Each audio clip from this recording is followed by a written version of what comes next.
Hello my dear students, very good morning to all of you.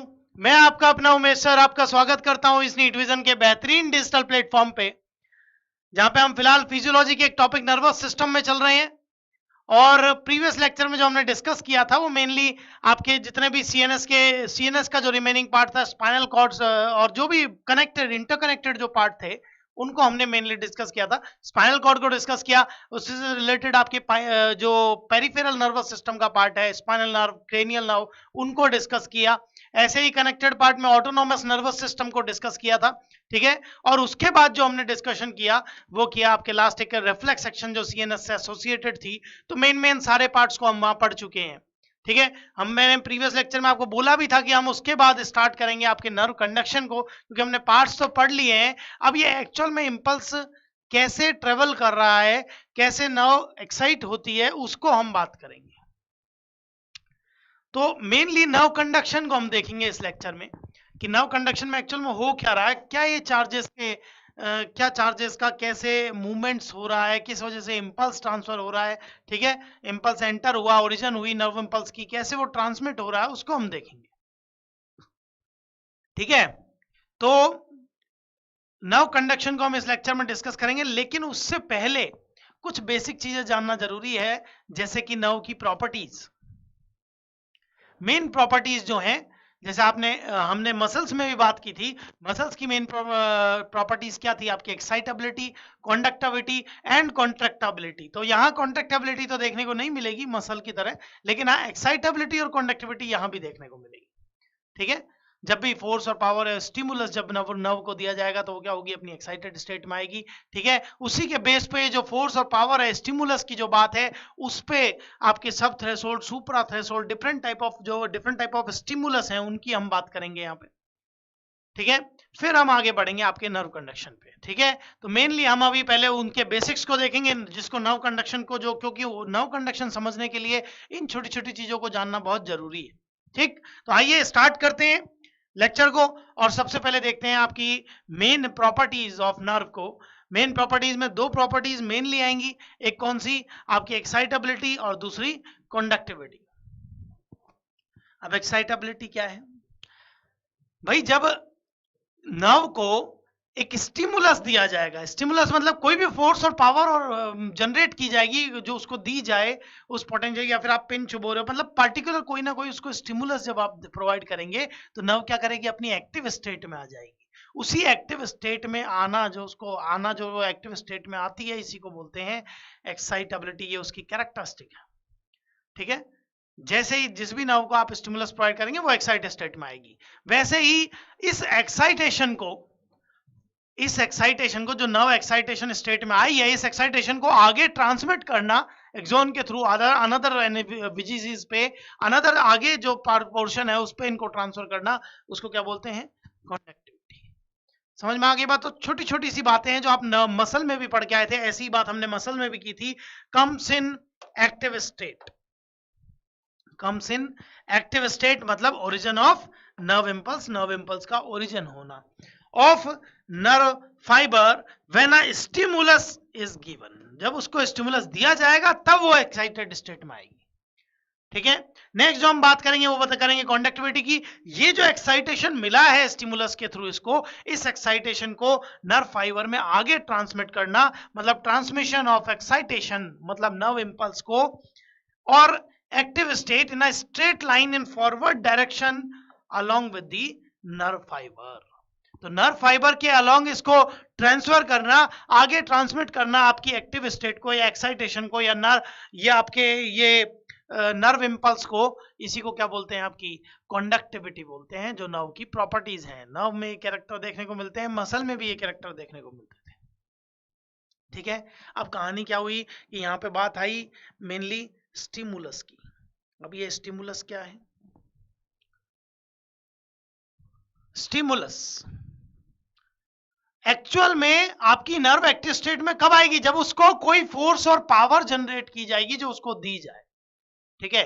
तो वो जो value है, जो आप फोर्स प्रोवाइड कर रहे हैं या फिर स्टिमुलस प्रोवाइड कर रहे हैं, वो स्टिमुलस की जो वैल्यू है, उसी पे बेस पे हम बात करेंगे आपके स्टिमुलस को लेके, ठीक है। तो सबसे पहले जो हम बात कर रहे हैं वो कर रहे हैं आपके स्टिमुलस की। अब स्टिमुलस है क्या?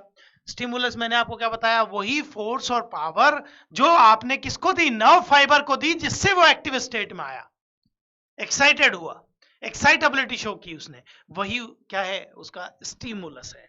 ठीक है, तो फोर्स और पावर, द फोर्स और पावर फिजिकल और केमिकल कोई भी हो सकता है, which when given to a nerve fiber it gets excited। क्योंकि अगर आप स्टिमुलस प्रोवाइड करेंगे तो ही वो क्या जाएगा, एक्साइटेड स्टेट में जाएगा, वरना तो वो अपनी रेस्टिंग स्टेट में ही रहेगी। ठीक है, तो ये बात हो गई आपकी स्टिमुलस की। अब इसमें भी हम क्या है, आपको different different type of stimulus को बात करेंगे, जैसे सब थ्रेशोल्ड, सुप्रा थ्रेशोल्ड स्टिमुलस की बात करेंगे। अब वो है क्या, उनसे बात करने से पहले हमें जानना, मैंने ये बात पहले भी की हुई है, जब मैंने आपको क्या बताया था, आपको मसल की फिजियोलॉजी में हम डिस्कस करते हैं, वहां भी हम स्टिमुलस से बात करके आए हैं। ऐसे ही हमने एक्सक्रीटरी सिस्टम में भी जब थ्रेशोल्ड सब्सटेंसेस की बात की थी, सब्सटेंसेस की एक पीक वैल्यू जो रिक्वायर्ड होती है बॉडी में, जब हमने वो बात की थी, तब भी हमने सब थ्रेशोल्ड सब्सटेंसेस, सुप्रा थ्रेशोल्ड सब्सटेंसेस, ए थ्रेशोल्ड सब्सटेंसेस, वो हमने बात की। तो एक्चुअल में आपकी जो नर्व है उसमें भी ये चीजें चलेंगी। एक्चुअल में आपको थ्रेशोल्ड स्टिमुलस समझना जरूरी है, जिससे नर्व एक्साइटेशन स्टेट में आ रही है, मतलब वो फोर्स और पावर या स्टिमुलस की मिनिमम वैल्यू जिससे एक नर्व एक्साइटेड स्टेट में आ जाए, उसको क्या बोलेंगे, उसका थ्रेशोल्ड स्टिमुलस बोलेंगे।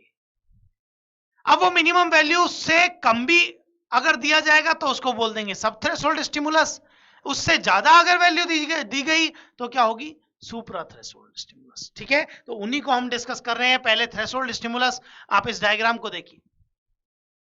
इस डायग्राम में आपको ये जो डॉटेड लाइन दिख रही है, ये क्या है एक्चुअल में, ये नीचे वाले तो रेस्पॉन्स दिखा रहे हैं कि नर्व कैसे रेस्पॉन्स कर रही है, और ऊपर में क्या है कि वो ऊपर वाले रेस्पॉन्स दिखा रहे हैं, और नीचे नर्व क्या आपके स्टिमुलसेस हैं, कितना स्टिमुलस आप प्रोवाइड कर रहे हैं।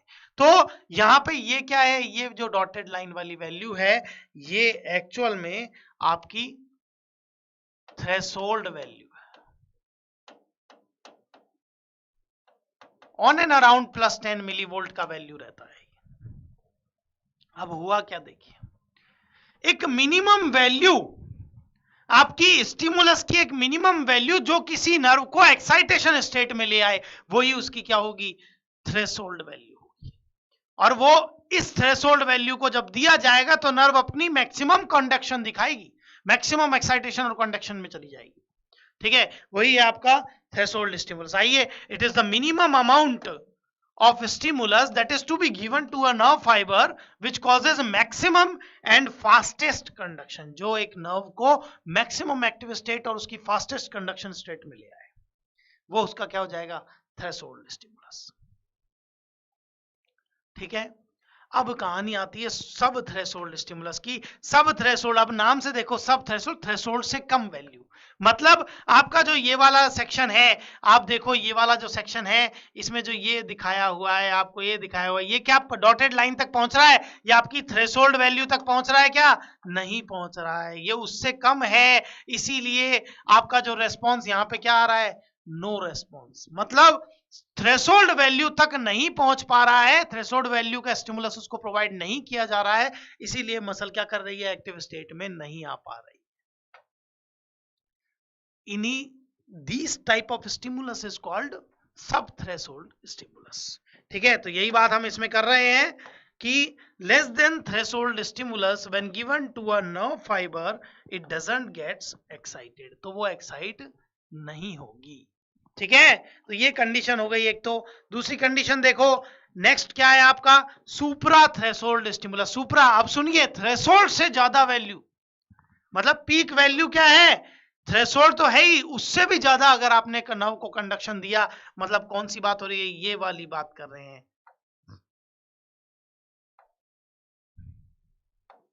ये सब सुप्रा थ्रेशोल्ड स्टिमुलस है।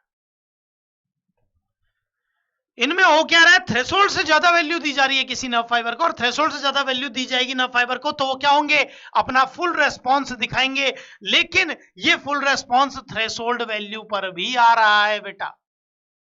तो सुप्रा थ्रेशोल्ड वैल्यू देने से ऐसा नहीं होगा कि आपकी नर्व फाइबर एक अलग ही बहुत हाईएस्ट एक्साइटेड स्टेट में चला जाएगा, ऐसा कुछ नहीं है। जितना उसकी मैक्सिमम कैपेसिटी और मैक्सिमम कंडक्शन है वो आपको थ्रेशोल्ड वैल्यू पे भी मिल जाएगा और उतना ही आपको सुप्रा थ्रेशोल्ड वैल्यू पे मिलेगा। समझ में आ गई बात? तो नर्व फाइबर में अगर नर्व फाइबर को थ्रेशोल्ड स्टिमुलस से ज्यादा का स्टिमुलस प्रोवाइड किया जाए तो भी वो अपना नॉर्मल जो मैक्सिमम कंडक्शन स्टेट है वो दिखाएगी। मोर देन मतलब कहने का मतलब क्या है, more than threshold stimulus when given to a nerve fibre there is no change in power of excitation और स्पीड ऑफ कंडक्शन। मतलब ऐसा नहीं है कि उसकी पावर ऑफ एक्साइटेशन बहुत ज्यादा हो जाएगी या उसका कंडक्टिविटी तेज हो जाएगी, ऐसा कुछ नहीं है। जितनी उसकी मैक्सिमम कैपेसिटी है जो थ्रेशोल्ड में मिल रही थी वही इन पे भी मिलेगी। तो ये वैल्यूज हैं जो स्टिमुलस की वैल्यू है, उनकी जो पीक वैल्यू है, कम वैल्यू है, हाई वैल्यू, जो भी वैल्यू स्टिमुलस जिस भी वैल्यू का दिया जा रहा है उसके बेसिस पे हमने आपको डिफरेंट डिफरेंट टाइप नर्व के रिस्पॉन्सेज बताए हैं। ठीक है, इन्हीं पे बेस में कुछ और भी बात करूंगा। जैसे हम सबसे पहले एक बात करते हैं समेशन की। अब आपको याद हो तो समेशन हमने मसल में भी पढ़ा है। मसल में क्या पढ़ा था? समेशन क्या है? When a electric shock is given to a muscle then its come into a active state और मसल क्या करेगी? कॉन्ट्रैक्शन शो करेगी और कॉन्ट्रैक्शन का जो पीक वैल्यू है वहां से वो जब रिलैक्सेशन में आने वाली है, उस रिलैक्सेशन में आने से, रिलैक्सेशन फेज से जस्ट पहले अगर उसको एक और स्टिमुलस प्रोवाइड कर दिया जाए तो वो क्या करेगी? और भी ज्यादा क्या दिखाएगी? कॉन्ट्रैक्शन दिखाएगी। ये हमने पढ़ा था मसल के समेशन में। ठीक है, यहां भी लगभग समेशन वैसी ही बात है अगर आप रेगुलर, लेकिन थोड़ी सी कहानी डिफरेंट होगी कि यहां पे एक्चुअल में क्या होता है, सब थ्रेशोल्ड स्टिमुलस तो यहां भी एक्टिव स्टेट में उसको नहीं ला पाता। ये क्या है? ये जो आपने दिया है यहां पे, ये क्या है? उसका सब थ्रेशोल्ड स्टिमुलस। ये किस टाइप का स्टिमुलस दिया है? सब थ्रेशोल्ड। इसीलिए देखो इस पॉइंट पे एक्टिव स्टेट में नहीं आई है वो। लेकिन अगर आपने सब थ्रेशोल्ड स्टिमुलस ही कंटिन्यू देते रहे, ठीक है, इसके सब थ्रेशोल्ड स्टिमुलस को देते ही तुरंत फिर सब थ्रेशोल्ड स्टिमुलस दिया, तो एक टाइम ऐसा भी आएगा कि ये सब थ्रेशोल्ड स्टिमुलस क्या होंगे? इनका सम हो जाएगा, ये ऐड हो जाएंगे, सब एक साथ ऐड होके क्या बना देंगे? आपका थ्रेशोल्ड स्टिमुलस पे ले आएंगे इसको। और थ्रेशोल्ड स्टिमुलस पे जैसे ये पहुंचेगी, ये क्या दिखाएगी? आपका एक्साइटेशन को शो करेगी। मसल किस में? वो नर्व किस में चली जाएगी? नर्व फाइबर एक्साइटेड स्टेट में चला जाएगा। समझ गया? एक्टिव स्टेट में आ जाएगा वो। तो ये कहानी क्या है समेशन की, कि जब भी नर्व फाइबर को आप एक कंडीशन में ऐसे भी समझ सकते हैं कि अगर मान लीजिए आप एक पिन चुभो रहे हैं अपने हाथ पे, मतलब नर्व मान लो एक्साइटेशन जो भी आ रहा है, तो वो कंडीशन जो आप पॉइंट आउट कर रहे हैं उससे क्या हो रहा है? अगर मान लो आप धीरे धीरे एकदम तेज से करें तो थ्रेशोल्ड मिल गया, हटानी पड़ेगी तुरंत हाथ। ठीक है, फील होगा हमें सेंसेशन। लेकिन अगर आप एक बहुत ही स्लो क्या कर रहे हैं, एक पॉइंट पे पिन निडल को पॉइंट आउट कर रहे हैं, अगर तो फर्क कुछ नहीं पड़ेगा, आप हाथ नहीं हटाएंगे। लेकिन अगर एक ही पॉइंट पे आप उसी वैल्यू से लगातार करते जा रहे हैं इस पॉइंटेशन को, तो एक टाइम ऐसा आएगा जब आपको हटाना पड़ेगा। क्यों? क्योंकि ये जो सब थ्रेशोल्ड स्टिमुलस आप दे रहे थे, ये सब एड अप होके क्या बना देंगे? आपके थ्रेशोल्ड स्टिमुलस तक पहुंचा देंगे उसको। और थ्रेशोल्ड स्टिमुलस जैसे ही मिलेगा, नर्व क्या चल जाएगी? एक्साइटेड स्टेट में चल जाएगी। समझ में आ गई बात? तो ये था आपका समेशन वाला वैल्यू। आइए इसकी बात कर लेते हैं। क्या कह रहा है? when continuous subthreshold stimulus is given to a nerve fiber, then all stimulus adds up and forms threshold stimulus and excites a nerve fiber. समझ में आ गई बात? तो इसी को बोलेंगे समेशन। अब हम इसी पे बेस पे एक बात करेंगे। इसमें एक और बात जो आपको जाननी जरूरी है, जैसे आपकी मसल और नर्व जो सेल्स हैं वो क्या करती हैं, ऐसे नर्व फाइबर वगैरह, ये ऑल और नन को फॉलो करती हैं। ऑल और नन लॉ है क्या? ऑल और नन लॉ को ये फॉलो करती हैं। ऑल और नन लॉ है क्या, वो जानना जरूरी है। तो हम बिल्कुल वैसा ही डायग्राम ले रहे हैं जैसा हमने पीछे लिया था रेस्पॉन्सेस को लेके। ठीक है, अब सुनो इसमें क्या है, ऑल और नन लॉ होता क्या है। ऑल और नन लॉ का सीधा मतलब है या तो वो एक्साइट होगी या नहीं होगी, सिंपल सा फंडा है। लेकिन अब कहानी अपन स्टिमुलस पे लाते हैं। अगर एक नर्व मेम्ब्रेन को, ये क्या है बेटा, ये जो आपको स्टिमुलस दिए गए हैं ये एक्चुअल में सारे क्या हैं? सब थ्रेशोल्ड स्टिमुलस हैं। ठीक है, ये एकमात्र आपका क्या है? आपका थ्रेशोल्ड स्टिमुलस तक गया है, पीक तक, इसकी बात कर रहा हूं मैं। ये क्या गया है? Threshold stimulus. ठीक है, और इसके बाद ये थ्रेशोल्ड से भी ज्यादा वैल्यू जो आप दे रहे हैं, ये सारे स्टिमुलस कौन से हैं? आपके सुप्रा थ्रेशोल्ड स्टिमुलस, जो हम अभी अभी बात करके आए हैं। ठीक है, पहली बात तो ये। अब सुनिए, अगर किसी नर्व फाइबर को आप सब थ्रेशोल्ड स्टिमुलस देंगे तो वो एक्साइट नहीं होती है, वो एक्साइटेड स्टेट में नहीं जाती है। देख लीजिए, ये जो आपने सब थ्रेशोल्ड स्टिमुलस दिए तो रेस्पॉन्स क्या आ रहा है? जीरो, नो रेस्पॉन्स, कोई रेस्पॉन्स नहीं कर रही, क्योंकि वो एक्साइटेड स्टेट में जा ही नहीं पा रही, उसको वो मिनिमम वैल्यू स्टिमुलस की नहीं मिली है। लेकिन अगर आप उसको threshold substances threshold stimulus provide कर देंगे तो वो क्या होगी? अपना फुल रेस्पॉन्स दिखाएगी। ये तो कॉमन बात थी जो हम करके आए। लेकिन अगर आप उसको सुप्रा थ्रेशोल्ड स्टिमुलस भी प्रोवाइड कर दोगे, इससे ज्यादा वाला, ये वाला कंडीशन, तो भी ये नहीं है कि आपकी वैल्यू देखो, थ्रेशोल्ड पे जो फुल रिस्पॉन्स आ रहा था वही क्या हो रहा है, अब इस पे भी आ रहा है सेम।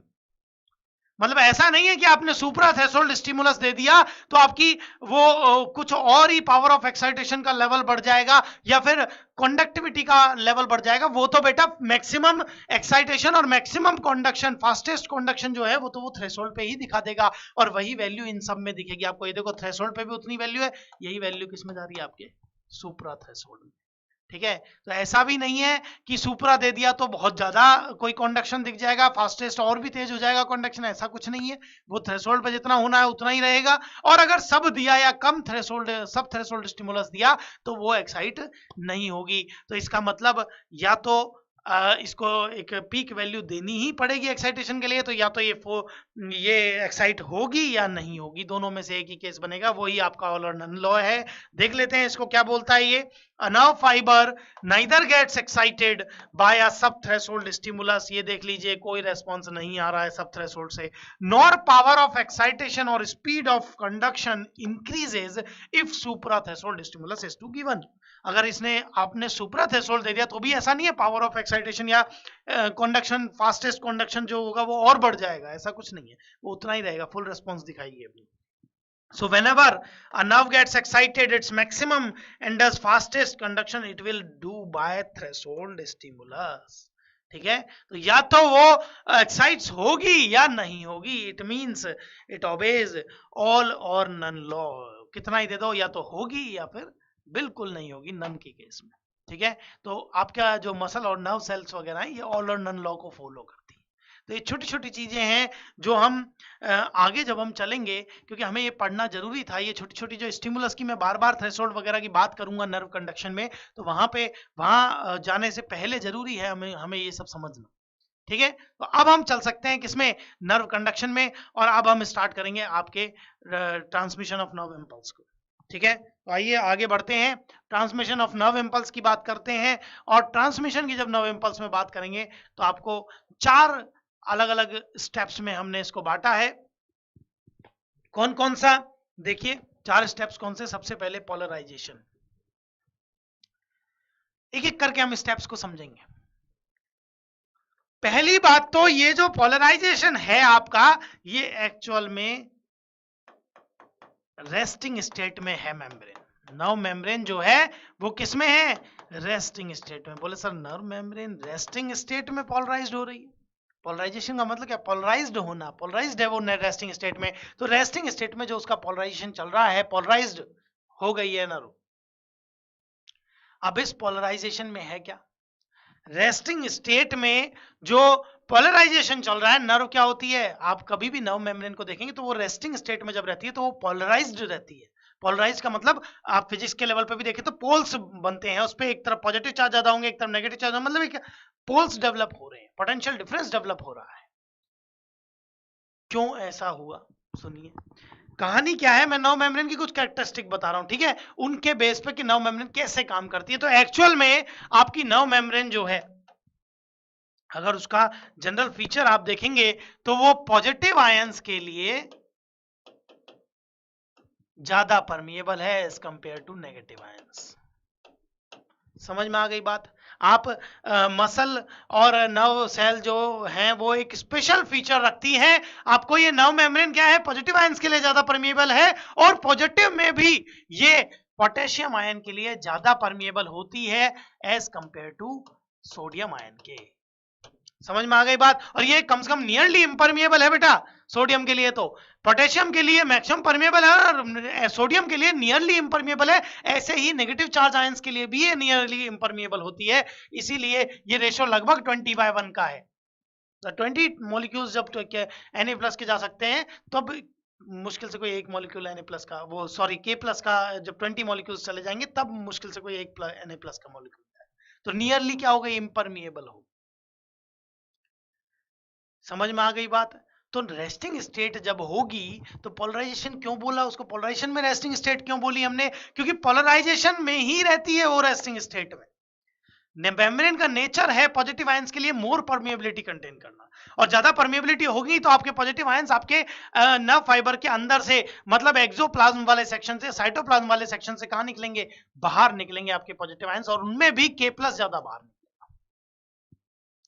समझ में आ गई बात। तो K+ बाहर निकलेगा, पॉजिटिव आयन बाहर निकलेगा। लेकिन अब एक बात सुने, नर्व मेम्ब्रेन में स्टिमुलस जो प्रोवाइड होगा, जो इंपल्स को ट्रांसफर करता है, वो करता है सोडियम आयन। इसीलिए अभी जो पोलराइजेशन है वो डेवलप किसकी वजह से है, बाहर की तरफ कौन है, K+ की वजह से वो डेवलप है। लेकिन आपको अगर स्टिमुलस प्रोवाइड करना, अभी तो रेस्टिंग स्टेट में है, लेकिन अगर स्टिमुलस दिया जाएगा तो इंपल्स को ट्रांसफर करना पड़ेगा, और ट्रांसफर करने के लिए कौन चाहिए, Na+ चाहिए। इसलिए बाहर कौन चाहिए अपने को, Na+ चाहिए। इसीलिए मेम्ब्रेन क्या करती है, मेम्ब्रेन चलवाती है सोडियम पोटेशियम एटीपेज पंप को, सोडियम पोटेशियम एटीपेज पंप को। और ये पंप क्या करता है, ये 3 Na+ को तो आउटसाइड डालता है, बाहर डालता है, बाहर फेंकता है, और बदले में 2 K+ को अंदर ले लेता है, इनसाइड। ठीक है, अब ये पता है, ये एटीपेज मैंने लिख दिया है, तो एनर्जी मीडिएटेड प्रोसेस है, तो यहां पे क्या होगा, एटीपी का खर्चा होता है, यूटिलाइजेशन होता है एटीपी। समझ में आ गई बात। तो मेम्ब्रेन क्या करती है, मेम्ब्रेन चलवाती है फिर सोडियम पोटेशियम पंप, और पोटेशियम को अंदर बुलाती है और सोडियम को बाहर फेंकती है। लेकिन अभी भी देखो डिफरेंशियल परमेबिलिटी बनी हुई है, आपके 3 Na+ को बाहर फेंका जा रहा है, 2 K+ को क्या लिया जा रहा है, अंदर लिया जा रहा है। मतलब पॉजिटिव आयंस आज अभी भी अपन बाहर फेंक रहे हैं, और मेम्ब्रेन पॉजिटिव आयंस को बाहर ज्यादा फेंक रही है एज कंपेयर टू अंदर के। और अंदर एनायंस तो वैसे ही इम्परमिएबल है, नियरली इम्परमिएबल एनायंस तो अब भी नहीं जा रहे। तो अंदर की तरफ क्या डेवलप होता है, आपका नेगेटिव चार्ज डेवलप होता है, और बाहर की तरफ पॉजिटिव चार्ज डेवलप होता है ड्यू टू Na+।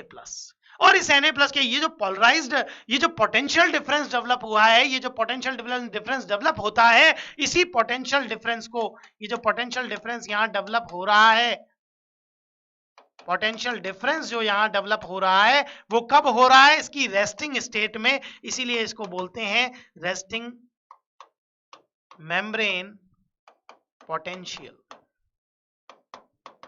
या शॉर्ट में RMP। RMP डेवलप करती है किसकी वजह से, Na+ की वजह से, और इसकी वैल्यू लगभग होती है -70 मिलीवोल्ट, जो पोटेंशियल डिफरेंस डेवलप हुआ है। और ये जो माइनस है, एक्चुअल में ये जो माइनस है, ये डिनोट कर रहा है, denotes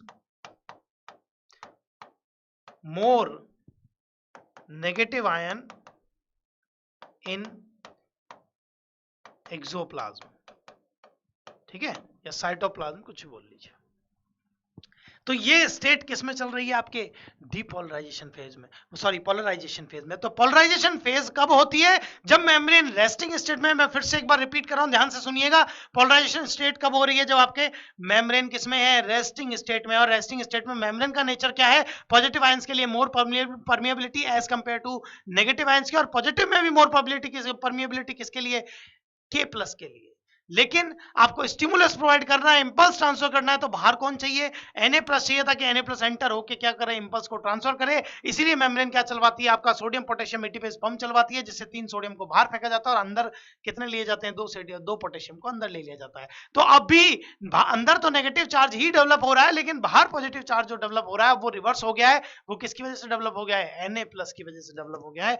now membrane is ready to take impulse, ठीक है। और ये जो पोटेंशियल डिफरेंस डेवलप हुआ है इन चार्जेस के वेरी करने से, उस मेम्ब्रेन पोटेंशियल को, ये रेस्टिंग स्टेट में डेवलप हुआ है, इसलिए हमने इसको क्या बोला, रेस्टिंग मेम्ब्रेन पोटेंशियल, RMP, जिसकी वैल्यू ऑन एंड अराउंड लगभग -70 मिलीवोल्ट के अराउंड है, ठीक है। ये माइनस साइन डिनोट कर रहा है कि अंदर की तरफ आपके नेगेटिव चार्ज हैं ज्यादा, ठीक है, एक्सोप्लाज्म साइड में। तो ये तो हो गया आपका पहला स्टेट जहां पोलराइजेशन होता है। ठीक है, अब हम सेकंड स्टेप में चलते हैं। नर्व इंपल्स का जो सेकंड स्टेप है वो कौन है? आपका डीपोलराइजेशन। डीपोलराइजेशन की बात हो रही है, सेकंड स्टेट। अब ये डीपोलराइजेशन क्या रहा है एक्चुअल में? ये डीपोलराइजेशन में नर्व क्या है? एक्साइटेड स्टेट में जाएगी। किस स्टेट की बात की है मैंने? एक्साइटेड स्टेट में। क्योंकि ये कब होगा? ये पोलैरिटी कब टूटेगी, ये पोलराइजेशन कब होगा? जब आपका स्टिमुलस इसको दिया जाएगा नर्व फाइबर को, और स्टिमुलस जब दिया जाएगा तो क्या होगा? आपका सोडियम आयन एंटर होगा अंदर की तरफ। ठीक है, स्टिमुलस की वजह से सोडियम वीजीसी खुलेंगे, और सोडियम वीजीसी से सोडियम क्या करेगा? एंटर करेगा। और जैसे ही सोडियम एंटर किया, तो आपको पता है बाहर क्या है? पॉजिटिव चार्ज है और अंदर नेगेटिव चार्ज है, जो आरएमपी डेवलप हो रहा था। अब पॉजिटिव चार्ज कहां जाएगा? अंदर जाएगा। तो अब क्या होगा? प्लस की जो आपकी माइनस वैल्यू थी अंदर, वो अब किस में कन्वर्ट होने लगेगी? वो प्लस की तरफ बढ़ने लगेगी। तो स्टार्टिंग जैसे ही हुई Na+ के अंदर जाने की, तो ओरिजिन हो चुकी है आपकी नर्व इंपल्स की, मतलब वो डीपोलराइजेशन की तरफ बढ़ने लगी है। समझ में आ गई बात? और एक टाइम ऐसा भी आएगा जब वो अंदर क्या होगा?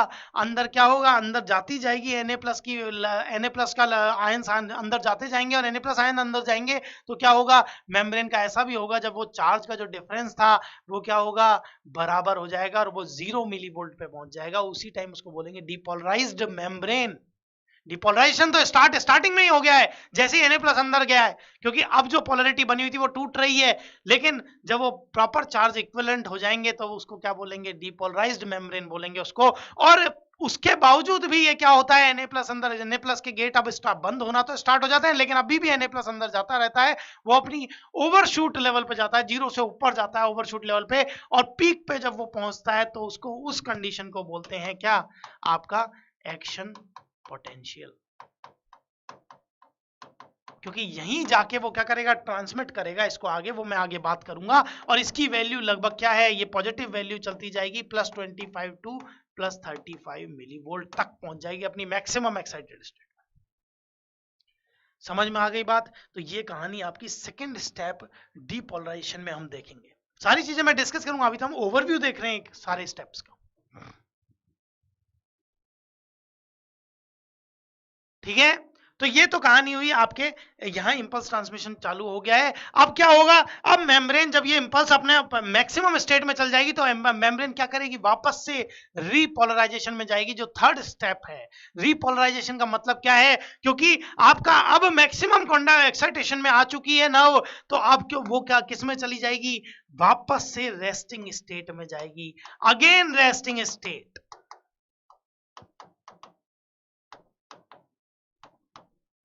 Again resting state in the sense, समझ रहे हो कि ये जो रिपोलराइजेशन का केस, अब यहां क्या था? पोलराइजेशन, और यहां का होगा रीपोलराइजेशन। वापस से जो ये डिपोलराइजेशन होता है, अब इसको वापस से किस में पहुंचाएंगे? पोलराइज्ड करेंगे मेम्ब्रेन को। नर्व मेम्ब्रेन अपने आप को पोलराइज करेगी, और आपको पता है उसका नेचर क्या है? पॉजिटिव आयंस के लिए ज्यादा परमेबल होना। अभी पॉजिटिव कहां है? अंदर की तरफ है, इसीलिए आपका प्लस साइन डिनोट कर रहा है +25 मिलीवोल्ट को। ये क्या है? अंदर की तरफ पॉजिटिव ज्यादा है। अब क्या होगा? अब आपके पॉजिटिव, क्योंकि ये पोलराइज करेगी अपने आप को, बाहर नेगेटिव को, बाहर की तरफ क्या होंगे? आपके K+VGC ओपन हो जाएंगे। K+ पोटेशियम आयन कहां जाने लगेंगे? बाहर जाने लगेंगे। और पोटेशियम आयन बाहर जाने लगेंगे तो उसका क्या होगा? रीपोलराइजेशन। वापस से बाहर क्या हो रहा है? वापस से बाहर एस्टैब्लिश किया जा रहा है किसको? पॉजिटिव चार्ज को, जो मेम्ब्रेन का नेचर है। ठीक है, और इस फेज में ये वापस कहां पहुंचेगी? वही -70 मिलीवोल्ट तक। मतलब वापस क्या करेगी? बाहर पॉजिटिव आयंस को बढ़ाती जाएगी, K+ बाहर जाते जाएंगे, और अंदर नेगेटिव बढ़ता चला जाएगा। समझ में आ गई बात?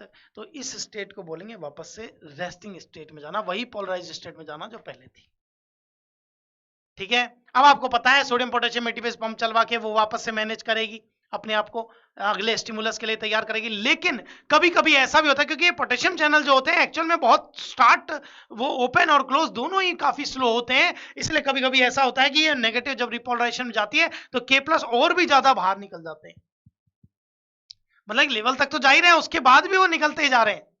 तो उस कंडीशन में क्या होता है? आपकी नेक्स्ट स्टेज, जो आपको मैक्सिमम ये 3 ही स्टेज पढ़ाई जाती हैं, लेकिन कभी कभी नर्व इस स्टेज को भी शो करती है, हाइपर पोलराइजेशन। इसमें होता क्या है एक्चुअल में? वो जो वैल्यू है वो और ज्यादा माइनस में चली जाए, मतलब K+VGC खुले रहे और ये और ज्यादा आगे बढ़ जाए।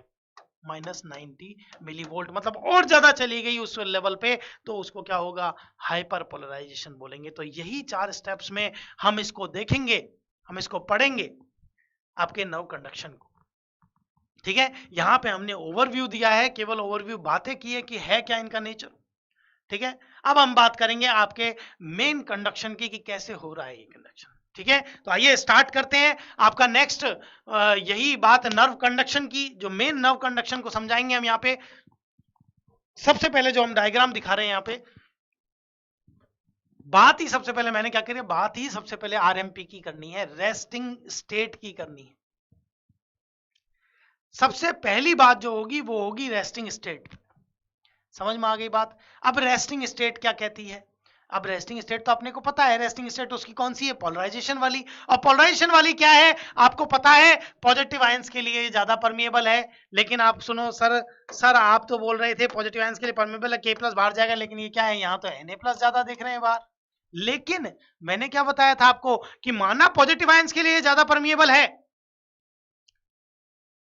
और पॉजिटिव आयन में भी किसके लिए ज्यादा परमिएबल है, आपके के प्लस के लिए ज्यादा परमिएबल है, इसलिए पोटेशियम आयन कहां जाएंगे, बाहर जाएंगे। लेकिन मेम्ब्रेन को स्टिमुलस अगर प्रोवाइड करना है और इंपल्स को ट्रांसमिट करना है तो क्या होगा, उसको बाहर पॉजिटिव आयन आरएमपी स्टैब्लिश करना पड़ेगा, बाहर पॉजिटिव आयंस को एस्टैब्लिश करने का, वो भी कौन सा, Na प्लस वाला। तो इसलिए वो क्या करेगी, सोडियम पोटेशियम एटीपी पंप चल जाएगी, यहाँ से 3 Na प्लस अंदर जाएंगे और 3 Na प्लस बाहर जाएंगे और 2 K प्लस बदले में अंदर बुला लिया जाएंगे, और इसमें एटीपी का खर्चा होगा।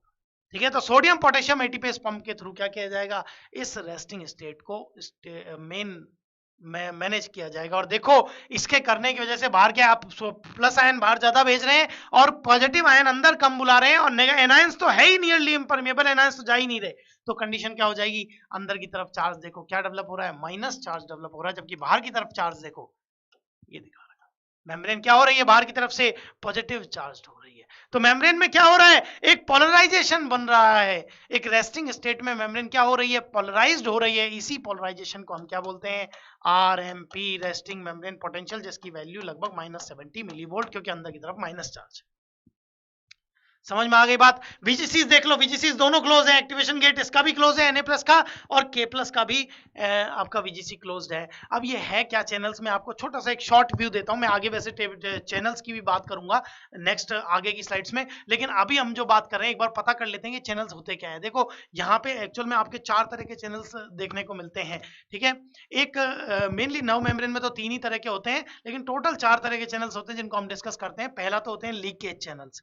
लीकेज चैनल्स वो चैनल्स जिनका कोई मतलब ऐसा कोई वो हर स्टेज में ओपन होंगे, चाहे वो पोलराइजेशन हो, डिपोलराइजेशन हो, रिपोलराइजेशन हो, हाइपरपोलराइजेशन हो। क्यों, क्योंकि वो कंसंट्रेशन ग्रेडियंट के अकॉर्डिंग काम करते हैं, हाई टू लो ट्रांसफर करते हैं, जहां हाई होगा वहां से लो जाएगा, तो वो तो लीकेज चैनल्स के थ्रू। नेक्स्ट जो चैनल होते हैं आपके, वो होते हैं वोल्टेज गेट चैनल, जो आपको ये दिख रहे हैं VGCs, वोल्टेज गेट चैनल। अब नाम में ही क्या आ रहा है, वोल्टेज, मतलब एक्चुअल में ये कब काम करेंगे, जब पोटेंशियल डिफरेंस क्रिएट होगा। अब आपका पोटेंशियल डिफरेंस बन चुका है, तो अब इनमें चेंजेस आएंगे आगे। जैसे जैसे इस पोटेंशियल डिफरेंस में चेंज आएगा, पोटेंशियल डिफरेंस जो डेवलप है इसमें अगर चेंज आया तो ये ओपन क्लोज होंगे। ठीक है, ये हो गए दूसरे तरह के जो सब ज्यादा यहां मिलेंगे। नेक्स्ट आपके तीसरे तरह के चैनल होते हैं mechanical gated channel. Mechanical gated channel यहाँ नहीं मिलते हैं एक्सॉन में। ठीक है, एक्सॉन में एब्सेंट होते हैं, ये एक्चुअल में वहां मिलते हैं जहाँ सेंसरी रिसेप्टर वगैरह प्रेजेंट है, जहाँ पर आप स्टिमुलस वगैरह, पिंच वगैरह, मतलब ऐसा कोई स्टिमुलस प्रोवाइड कर रहे हैं जो मैकेनिकल स्टिमुलस है।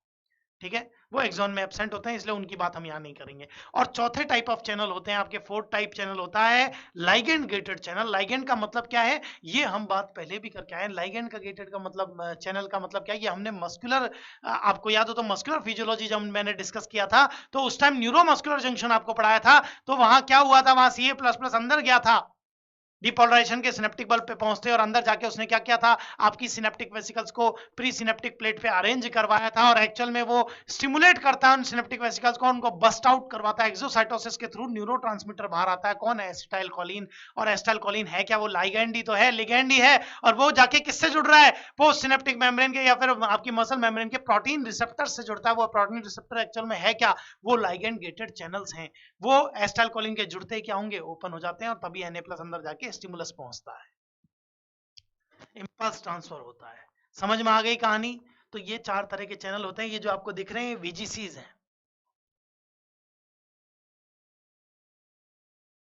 समझ में आ गई बात? तो ये जो बात हमने की ये एक्चुअल में रेस्टिंग स्टेट की बात है, और आपको मैंने बताया जो ये मेम्ब्रेन में जो चार्जेस का डिफरेंस डेवलप हुआ है, बाहर की तरफ पॉजिटिव चार्ज और अंदर की तरफ क्या हुआ है, नेगेटिव चार्ज जो डेवलप हुआ है, ये एक्चुअल में ये क्या क्रिएट कर रहा है, एक potential field develop, potential difference develop कर दिया है। इस पोटेंशियल डिफरेंस की वैल्यू क्या बताई मैंने आपको, लगभग -70 मिलीवोल्ट तक ये वैल्यू होती है। इसीलिए जो इसका ग्राफ भी आपका बनेगा वो देखो, ग्राफ जो है वो यहीं पे है -70 मिलीवोल्ट पे। यहाँ कोई VGC ओपन नहीं है, Na+ भी क्लोज है, ये भी क्लोज है, K+ भी, सारे VGC क्लोज हैं। किसी आयन का ऐसे ट्रांसफर पर सोडियम पोटेशियम एटीपीएस पंप आपका चल रहा है। वो क्या कर रहा है, वो आपका मेन कहानी पॉजिटिव चार्ज को बाहर की तरफ डेवलप कर रहा है, तो अंदर क्या हो रहा है, नेगेटिव वैल्यू बन रही है। तो इसीलिए आपका जो ग्राफ है वो क्या है, अभी स्टार्ट ही हुआ है, क्या, -70 मिलीवोल्ट। ये क्या है, रेस्टिंग स्टेट। देखिए रेस्टिंग स्टेट में होता क्या है, all voltage gated channel Na+ and K+ channels are closed, दोनों क्लोज हैं यहाँ पे।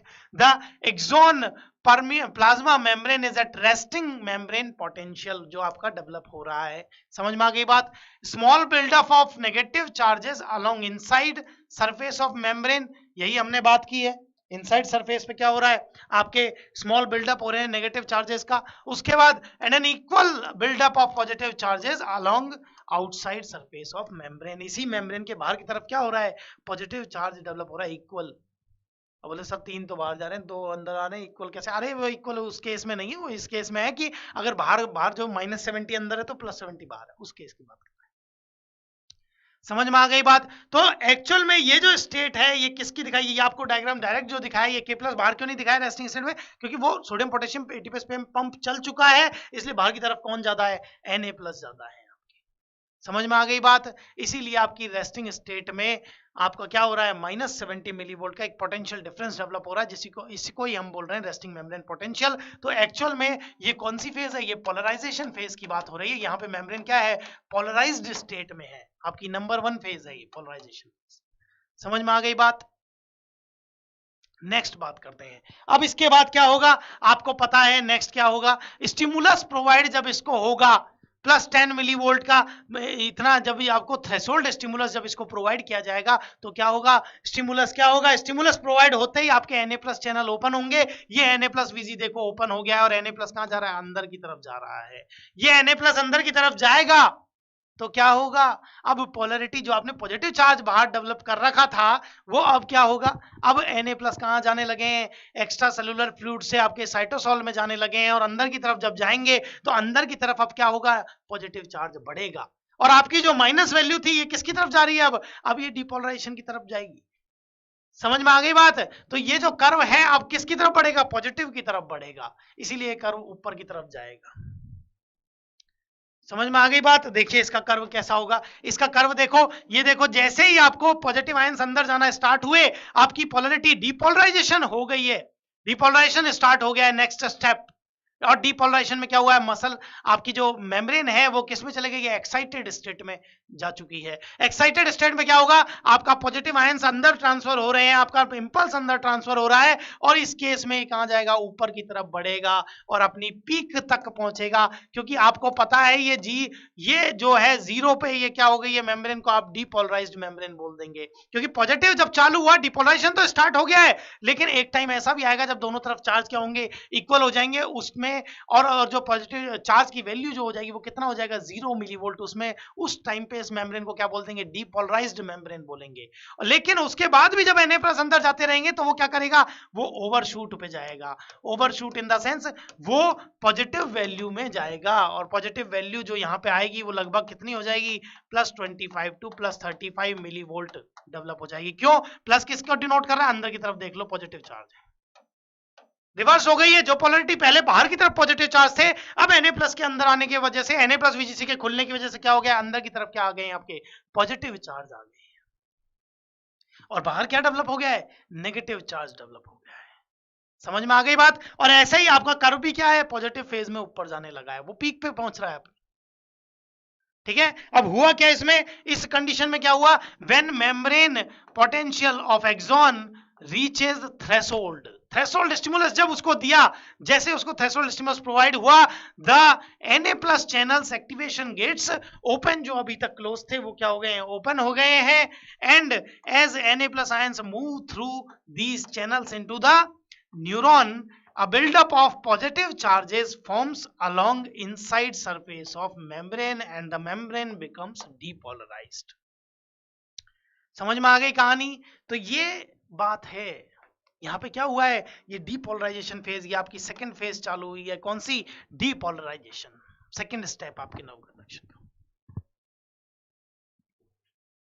मेम्ब्रेन क्या होगी, डीपोलराइजेशन की तरफ बढ़ रही है.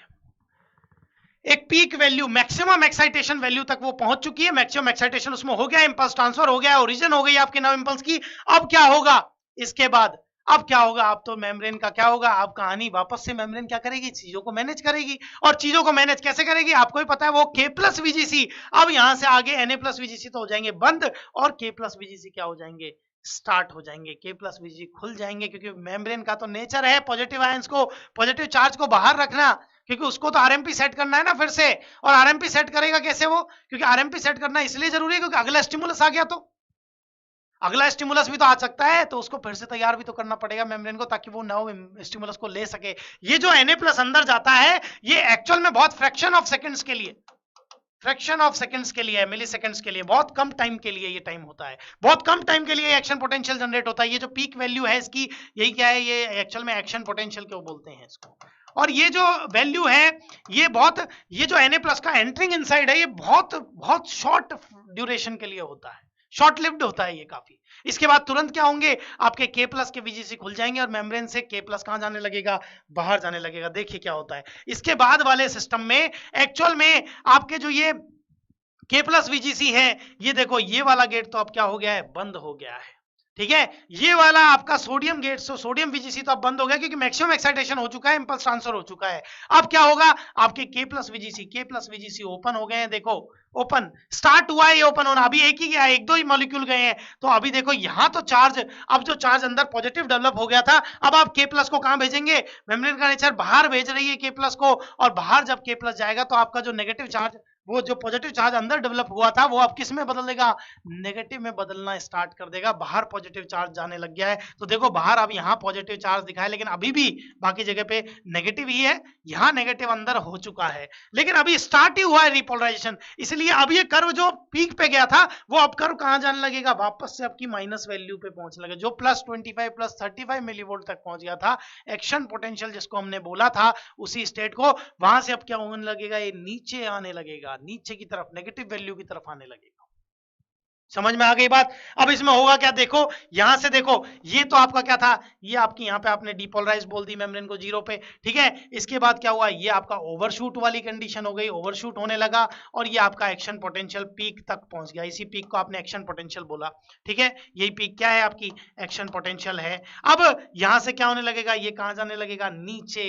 क्यों, अब K+ बाहर जाने लगा है, तो आपकी वैल्यू जो पॉजिटिव में आई थी अंदर की तरफ, वो अब क्या होगी, K+ के बाहर जाने से अंदर क्या होगा, नेगेटिव बढ़ेगा, और बाहर की तरफ क्या होगा, पॉजिटिव बढ़ेगा. इसीलिए आपकी वैल्यू कहां जाने लगेगी, नेगेटिव में. तो ग्राफ आपका क्या हो जाएगा, जो कर्व पीक पे पहुंच गया था, वो अब नीचे आने लगेगा. ये रिपोलराइजेशन फेज बिगिंस की बात है, जब स्टार्टिंग हुई है रिपोलराइजेशन फेज की. तो कहानी क्या हुई है यहाँ पे, Na+ channels inactivation gates close, ये गेट्स अब क्लोज हो गए हैं, जो यहाँ पे आपको दिख रहे हैं, ये देखो, ये क्लोजिंग हो रही है. Next, and K+ channels opens, K+ channel open हो गया है. The membrane starts to become repolarized. Membrane किस में जा रही है, अब अगेन रेस्टिंग स्टेट में जा रही है, polarized कर रही है खुद को. again becomes repolarized as some K+ ion leaves the neuron and a few negative charges begins to build up along the inside surface of the membrane. मतलब थोड़ा सा क्या हुआ, जहां पे स्टार्ट कर दिया उसने पॉजिटिव आयंस को बाहर भेजना, K+ आयन आउटफ्लो हो रहे हैं, अब वो लीव कर रहे हैं आपके न्यूरॉन्स को, और इस कंडीशन में क्या होगा, स्मॉल बिल्डअप ऑफ हो गया. पूरी तरीके से नहीं, क्योंकि अभी स्टार्ट ही हुआ है, ये स्टार्टिंग फेज है, बिगिंस.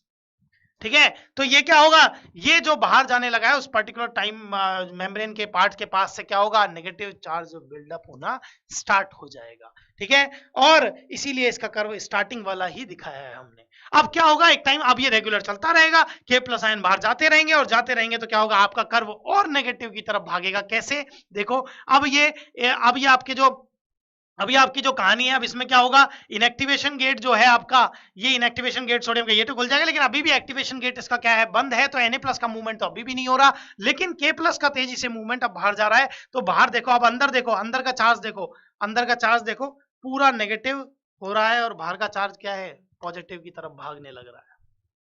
क्यों, क्योंकि मेम्ब्रेन लगातार पॉजिटिव आयंस को बाहर भेज रही है। K+ Vg से जो पोटेशियम रेगुलर बाहर जा रहे हैं, तो आपका चार्ज जो था, जो अभी तक अंदर क्या था, पॉजिटिव बना हुआ था या थोड़ा नेगेटिव स्टार्ट हुआ था, वो अब प्रॉपर नेगेटिव में बदलने लगा है।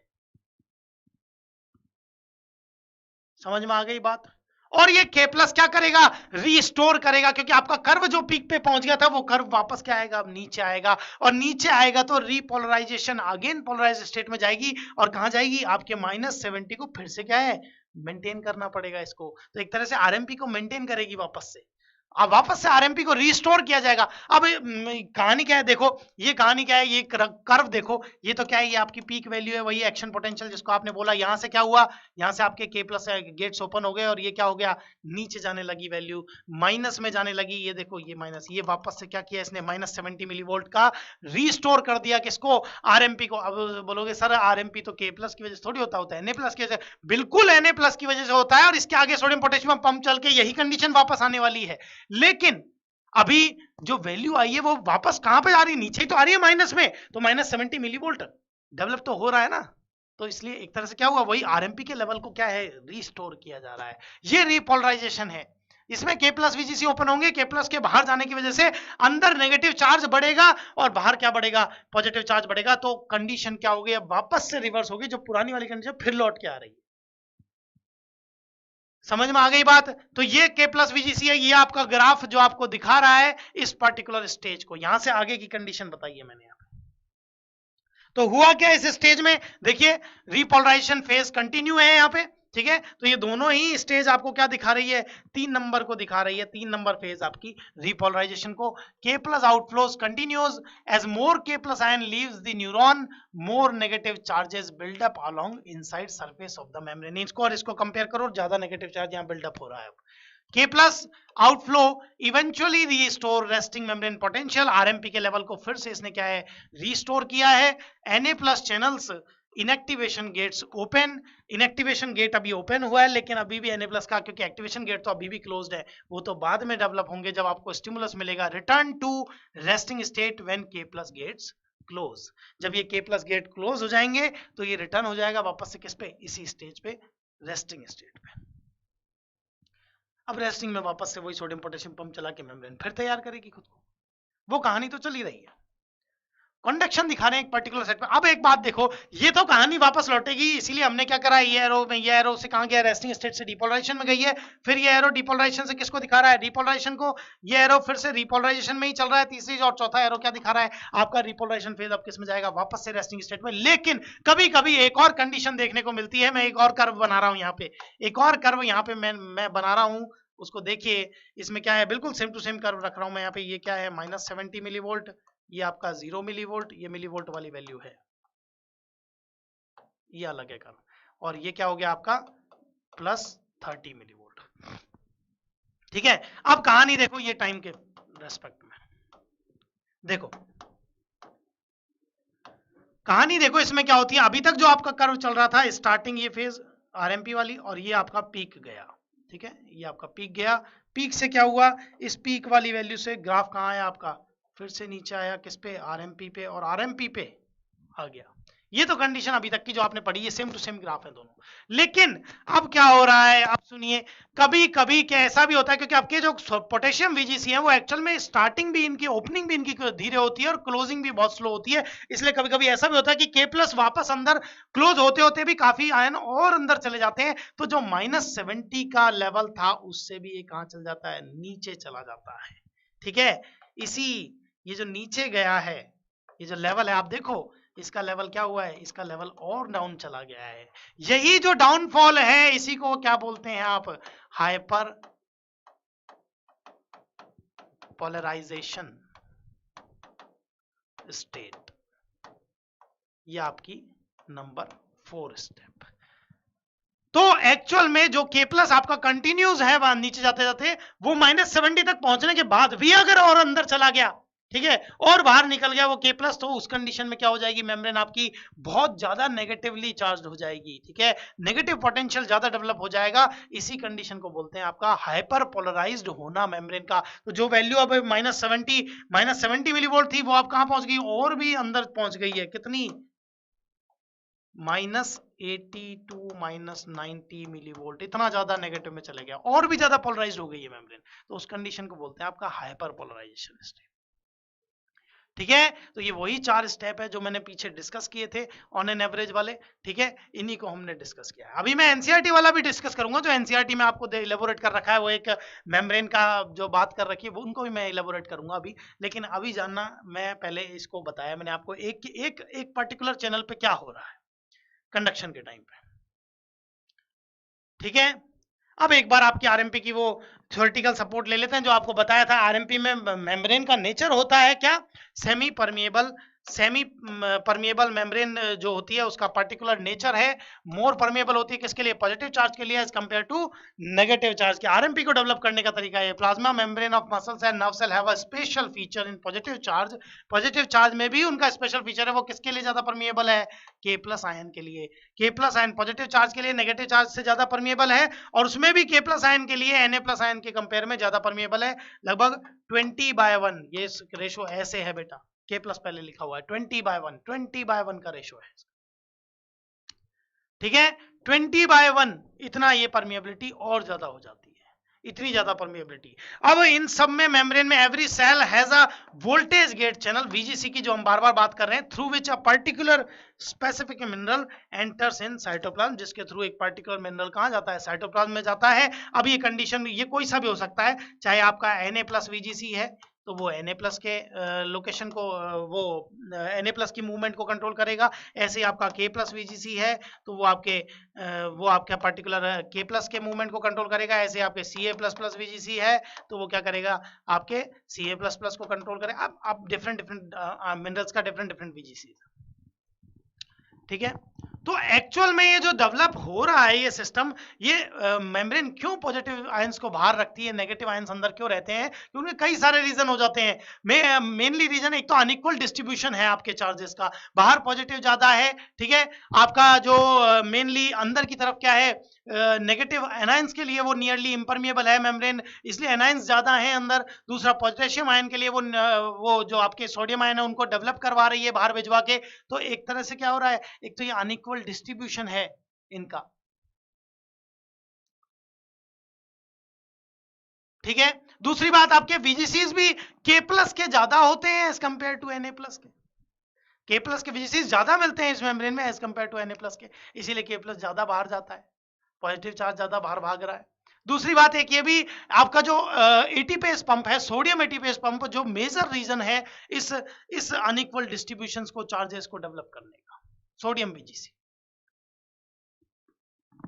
ठीक है। अब ये जो कंडीशन है, K प्लस आयन के लिए ज्यादा परमिएबल है मेम्ब्रेन Na प्लस आयन के कंपेयर में, तो इसीलिए K plus ion inside goes outside through K plus VGC। तो K प्लस VGC बाहर गया, हमें पता था कि K प्लस बाहर जा रहा है K प्लस VGC के थ्रू। अब इसके अलावा देखो, इसके अलावा जो जा रहा है, इसके अलावा जो सिस्टम है वो ये भी है कि K प्लस, आपको पता है स्टिमुलस अगर प्रोवाइड करना है तो कौन चाहिए बाहर, K प्लस नहीं, कौन, Na प्लस चाहिए। इसलिए RMP को सेट किया जाएगा, मेम्ब्रेन क्या चलवाएगी, सोडियम पोटेशियम एटीपेज पंप को चलवाएगी, जिसको हमने बताया। और इस एटीपेज पंप में ATP को खर्च किया जाएगा और बदले में 3 सोडियम को बाहर भेजा जाएगा आउटसाइड दी मेम्ब्रेन और एक्स्ट्रासेलुलर फ्लूइड में, और 2 पोटेशियम को इंट्रासेलुलर फ्लूइड में बुलाया जाएगा इनसाइड दी मेम्ब्रेन और न्यूरॉन के अंदर।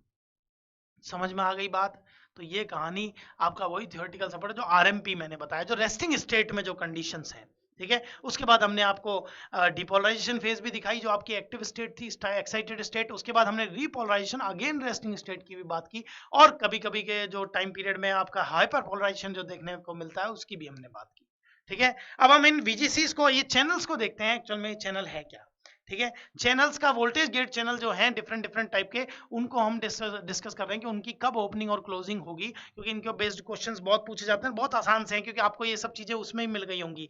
कैसे, मेनली जो आपके अभी अभी जो हमने पूरी मैकेनिज्म समझी है उसमें आपको ये पता चल जाए, कई जगह मैंने डायग्राम में भी दिख रहा है कौन सा क्लोज है और कौन सा ओपन है किस फेज में, तो बहुत आसान है इनको देखना। ध्यान से देखिए, आपके एक तरफ तो हमने क्या रखा है, सारी फेजेस को रखा है, कौन कौन सी आपकी polarisation, depolarisation, repolarisation, hyperpolarisation phases को रखा है। ठीक है, दूसरी तरफ आपके डिफरेंट टाइप ऑफ चैनल्स को रखा है जो यहाँ प्रेजेंट है। एक्चुअल में सबसे पहला हमने जो बात किया, ये लीकेज चैनल्स, ये क्या है, ये कंसंट्रेशन ग्रेडियंट के अकॉर्डिंग काम करते हैं।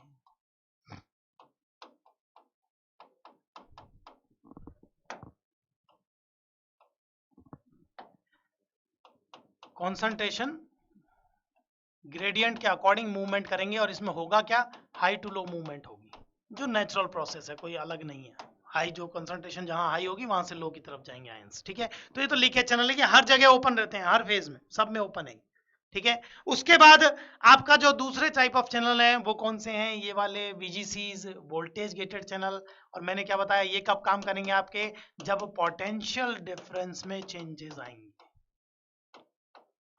पोटेंशियल डिफरेंस चेंज, तब ये काम करेंगे। और तीसरा टाइप ऑफ आपका सोडियम पोटेशियम एटीपीएस पंप, जिनकी हम बात कर रहे हैं। अब सुने कहानी क्या होती है इनमें। अगर अपन बात करें नर्व कंडक्शन के टाइम पे, तो लीकेज चैनल तो हमेशा ओपन रहेंगे। ठीक है, अब Na+VGC की बात करें तो आपको पता है रेस्टिंग स्टेट में ये क्या है, रेस्टिंग स्टेट में इसकी कहानी अलग है। रेस्टिंग स्टेट में ये क्लोज हो जाता है, क्योंकि रेस्टिंग स्टेट में क्या हो रहा है, आपका sodium potassium ATPase pump open है वहां पे, तो इनकी कोई जरूरत नहीं है, ये भी क्लोज रहेंगे। रेस्टिंग स्टेट में सारे Na+K+VGC सब क्या है, बंद है। उसके बाद आप बात करें डिपोलराइजेशन की, तो डिपोलराइजेशन में ये क्या होंगे, आपको पता है स्टिमुलस आएगा तो Na+ ही तो अंदर जाएगा, तो Na+ कहां से जाएगा, Na+VGC से। Na+VGC रेस्टिंग आपके डिपोलराइजेशन फेज में क्या होगा, ओपन होगा। यही बात ये K+ के लिए करे तो यहाँ क्या होगा, क्लोज दिखाई देगा, क्योंकि Na+ अभी अंदर जा रहा है और K+VGC क्या था उस टाइम, बंद था। ऐसे ही आपका सोडियम पोटेशियम एटीपीएस पंप भी वहां पे क्या है, बंद है, क्योंकि Na+VGC के थ्रू अंदर आ रहा है, बाहर की तरफ थोड़ी भेज रहे हैं हम उसको, अंदर बुला रहे हैं। नेक्स्ट रिपोलराइजेशन, अब अगेन रेस्टिंग स्टेट में जा रही है। ठीक है, तो अगेन रेस्टिंग स्टेट में क्या होगा, आपका जो ये कंडीशन है, आपका जो Na+VGC है वो तो अब क्या हो जाएगा, बंद हो जाएगा, क्योंकि अब तो क्या करना है आपको, रिपोलराइज करना है, और आपके K+VGC खुल जाएंगे, बाहर की तरफ पॉजिटिव चार्ज को भेजेंगे, क्योंकि रिपोलराइजेशन में अंदर आया था पॉजिटिव चार्ज, अब रिपोलराइजेशन में क्या होगा, पॉजिटिव चार्ज रिवर्स होगा, बाहर जाएगा, और बाहर जाएगा तो क्या होगा, आपके K+VGC ओपन हो जाएंगे, तो पॉजिटिव चार्ज का मूवमेंट कहाँ हो जाएगा, इनसाइड टू आउटसाइड हो जाएगा, K+VGC K+ बाहर जाने लगेगा। ठीक है, सोडियम पोटेशियम पंप भी यहाँ ओपन रहेगा, क्योंकि मेम्ब्रेन तो अपना काम करेगी। K+VGC जब बाहर जा रहा है तो ऑब्वियस सी बात है, मेम्ब्रेन को तो फिर से आरएम पे सेट करना है, तो वो तो फिर से सोडियम पोटेशियम एटीपीएस पंप चलवाएगी और फिर सेट करेगी इसको। ठीक है, अब अगली कंडीशन लास्ट हाइपरपोलराइजेशन की, ये बिल्कुल वैसी ही है जैसे रिपोलराइजेशन है, क्योंकि रिपोलराइजेशन ही तो अगर और ज्यादा हो गया तो हाइपरपोलराइजेशन बोल दिया अपन ने, नया तो कुछ है ही नहीं इसमें। तो यहाँ पे क्या होगा, Na+VGC क्लोज होंगे, K+VGC ओपन होंगे, और सोडियम पोटेशियम एटीपीएस पंप भी ओपन होंगे। ठीक है, तो ये आपके VGCs हैं, वोल्टेज गेटेड चैनल है, जो डिफरेंट डिफरेंट फेजेस में कैसे आपको, क्योंकि स्टेटमेंट वाइज क्वेश्चन आते हैं वहां पे इनको फंसाया जाता है, तो बड़े आसानी से आपको अगर ये फेज क्लियर हो गई है सारी, तो ये बड़ा आसान होगा बताना किसी भी चैनल्स को लेके। ठीक है, मैं आपको चैनल्स के और भी आपको बात बता देता हूँ। चैनल्स को लेके मैंने 4 टाइप ऑफ चैनल बताए थे आपको। एक तो क्या बताए थे, आपके लीकेज चैनल बताए थे,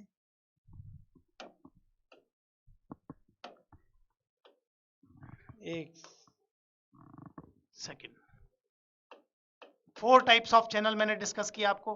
4 टाइप्स में एक तो कौन सा बताया था, सबसे पहले आपको लीकेज चैनल्स। ठीक है, यही वाले इसी अकॉर्डिंग काम करेंगे।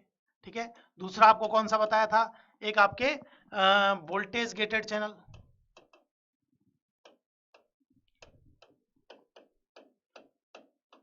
वोल्टेज गेटेड चैनल जो क्या होगा, आपके पोटेंशियल पोटेंशियल पोटेंशियल डिफरेंस में चेंज की वजह से काम करेंगे, ठीक है। पोटेंशियल डिफरेंस में जब चेंज होगा तब ये ओपन होंगे, उससे पहले नहीं होंगे, ठीक है। उसके अलावा जैसे रेस्टिंग स्टेट में इनमें से कोई ओपन नहीं होता, ठीक है, क्योंकि वहां पे कोई भी पोटेंशियल डिफरेंस में चेंज नहीं हो रहा। अब यहाँ पोटेंशियल डिफरेंस में जैसे ही आगे चेंज होंगे वैसे ही क्या होंगे, ओपन क्लोज होगा, ओपनिंग और क्लोजिंग होगी इनकी। नेक्स्ट तीसरे टाइप के चैनल आपको कौन से बताए थे, mechanical gated channel, mechanical gated channels. इसमें क्या है, इसमें एक्चुअल में एक्सॉन में पहली बात तो ये एब्सेंट है, ये सेंसरी रिसेप्टर्स जहां प्रेजेंट होते हैं वहां पे मैकेनिकल जो रिस्पांस आता है उसके अगेंस्ट ये अपने ये अपना क्या है चैनल को ओपन क्लोज करते हैं, ठीक है। तो सेंसरी रिसेप्टर यहाँ पे तो प्रेजेंट है ही नहीं, तो ऑब्वियस सी बात है एक्सॉन में ये क्या है, एक्सॉन में ये एब्सेंट होंगे, ठीक है। और फोर्थ टाइप ऑफ जो आपके चैनल होंगे वो कौन से हैं, ligand gated channel, ligand gated channel है, जिसके आपको सिनेप्स पे मैं बात भी करूंगा, और सिनेप्स पे मैंने न्यूरोमस्कुलर जंक्शन में भी इनकी बात की थी। ये कौन से वाले हैं, लाइगैंड गेटेड चैनल जो एक्चुअल में लिगेंड से एसोसिएटेड हैं, और लिगेंड से एसोसिएटेड होने का मतलब क्या है, ये एक्चुअल में न्यूरोट्रांसमीटर ही तो है जो लिगेंड्स हैं, जो जब इनसे जुड़ेंगे रिसेप्टर से तब ये क्या होंगे, ओपन होंगे, ठीक है। ये ACH वाली बात ही है, एसिटाइल कोलिन जो करता है वही कहानी। ये 4 टाइप ऑफ चैनल्स होते हैं जो यहाँ मिलते हैं, ठीक है। एक यहाँ पे नहीं मिल रहा, बाकी 3 की हम बात करते हैं इसमें, ठीक है। तो ये कहानी ये चैनल्स को आपको समझने में बड़ी आसान से समझाएगी। अभी तक हमने, अब हम क्या करते हैं, एक बार आपका जो NCERT क्या समझा रही है उसको देखते हैं। NCERT ने क्या ऐसा आपको एक वो बना रखा है डायग्राम, तो यहाँ पे वो कंडक्शंस को दिखा रहे हैं, ये ट्रांसमिशन की भी बात कर रहे हैं, तो उसकी हम भी बात करेंगे क्या है ये जुगाड़। देखो इसमें क्या हो रहा है, सबसे पहली बात तो ये कंडीशन, पहली बात तो ये बोल क्या रहा है इस मेम्ब्रेन्स को लेके कि ये वाला तो ये वाली कहानी क्या है, एक्स्ट्रा सेलुलर फ्लूइड है यहाँ पे, ठीक है। ये अंदर क्या है, अंदर आपकी एक्सोप्लाज्म वाली साइटोप्लाज्म वाली कंडीशन है, न्यूरॉन के अंदर है ये नर्व मेम्ब्रेन के, ठीक है। अब देखो इसने क्या दिखा रखा है एक स्टेप पे, पहला जो ये जो दिखा रखे हैं, ये जो चैनल्स दिखाए ये एक्चुअल में Na+VGC हैं सारे, 1 Na+VGC 2 3 4, ये डायरेक्ट आपको आरएमपी नहीं दिखा रहे हैं, ये डायरेक्ट आपको क्या दिखा रहे हैं, ओरिजिन दिखा रहे हैं नर्व इंपल्स की। स्टिमुलस जब when stimulus given to a VGC तो क्या होगा, स्टिमुलस नर्व मेम्ब्रेन को जैसे ही मिलेगा तो क्या होगा, आपका डीपोलराइजेशन स्टार्ट होगा। तो ये डायरेक्ट कहां से स्टार्ट किया इन्होंने कहानी, डीपोलराइजेशन से। ये कहानी कहां से स्टार्ट हो रही है, ये पूरी डीपोलराइजेशन को शो कर रही है, ये बात कर रही है डीपोलराइजेशन को लेके। और ये कब होगा, व्हेन स्टिमुलस इज गिवन। समझ में आ गई बात। स्टिमुलस दिया तो Na+ क्या होगा, उस चैनल से अंदर जाने लगेंगे, और Na+ से अंदर जाने लगेंगे तो आपकी पोलैरिटी क्या होगी, अभी तक तो बाहर क्या थे, पॉजिटिव और नेगेटिव अंदर थे, अब पोलैरिटी क्या होने लगेगी, रिवर्स होने लगेगी, बाहर क्या होने लगेगा, नेगेटिव, अंदर क्या होगा, पॉजिटिव। वही तो दिखा रहा है, ये देखो VGC पे Na+ अंदर जा रहा है। समझ में आई कि नहीं आई बात। तो यहाँ पे एक्चुअल में हो क्या रहा है, ये कंडीशन क्या है, ये ओरिजिन हो गया आपके नर्व इंपल्स का, origin of nerve impulse, membrane excited state में जा रही है। लेकिन अब कंडीशन क्या होगा, आप देखो जब ये मैंने क्या बताया आपको डीपोलराइजेशन की तरफ जब ये बढ़ रही है तो उस कंडीशन में क्या होगा, आपकी -70 मिलीवोल्ट वाली जो वैल्यू थी वो अब क्या होगी, नेगेटिव में आने लगेगी, ठीक है, वो सॉरी पॉजिटिव की तरफ बढ़ने लगेगी। और पॉजिटिव की तरफ बढ़ने लगेगी तो एक टाइम ऐसा भी आएगा जब दोनों तरफ चार्ज क्या होंगे, इक्वल हो जाएंगे, इक्विवेलेंट होते हैं, उसको क्या बोलेंगे, मेम्ब्रेन डीपोलराइज्ड हो गई है। अब डीपोलराइजेशन से आगे भी अगर ये चलती जाती है, Na+ फिर एंटर करते जाते हैं तो वो क्या करेंगे, अपने मैक्सिमम कंडक्शन तक पहुंचेंगे। मैक्सिमम कंडक्शन तक पहुंचने का मतलब क्या है कि इस पॉइंट पे क्या हो गया है, प्लस चार्ज अंदर क्या हो गए हैं, ज्यादा हो गए हैं, ठीक है, पॉजिटिव आयन लगातार जा रहे हैं, तो ये क्या हो गया, ये +25 टू +30 टू +35 मिलीवोल्ट तक पहुंच चुका है। और +25 से अगर +35 मिलीवोल्ट तक अगर ये पहुंच जाएगा तो उस कंडीशन में क्या होगा, इसी को आपने बोला एक्शन पोटेंशियल वाली केस।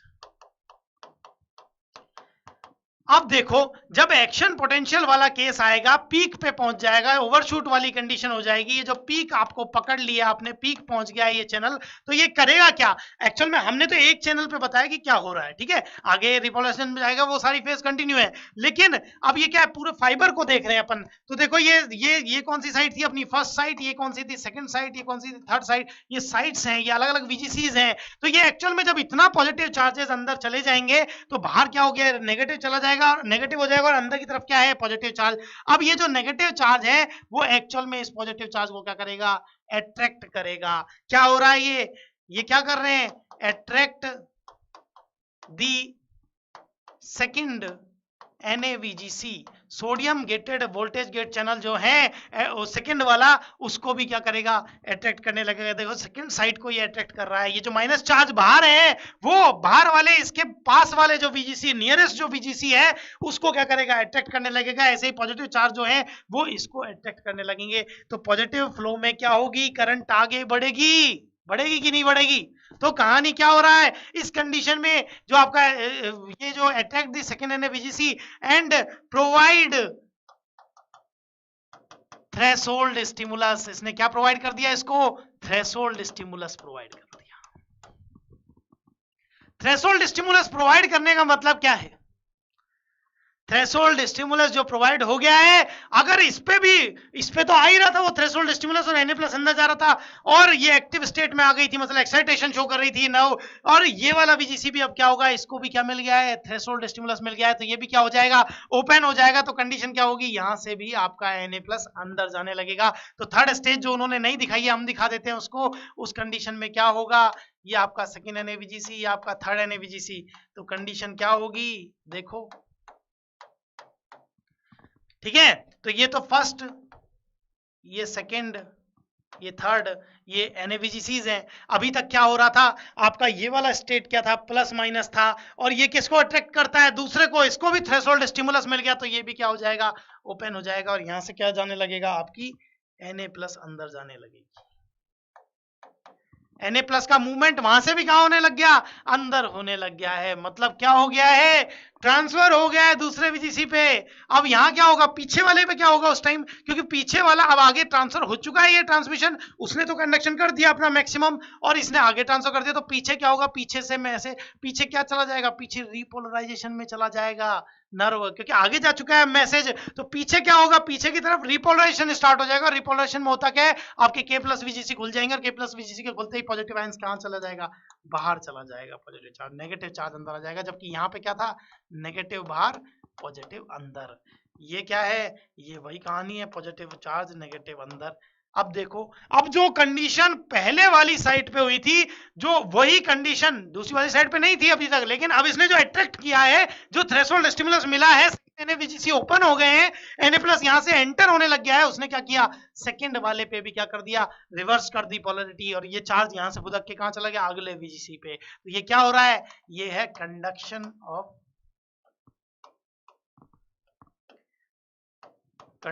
Of nerve impulse. एक सेकेंड,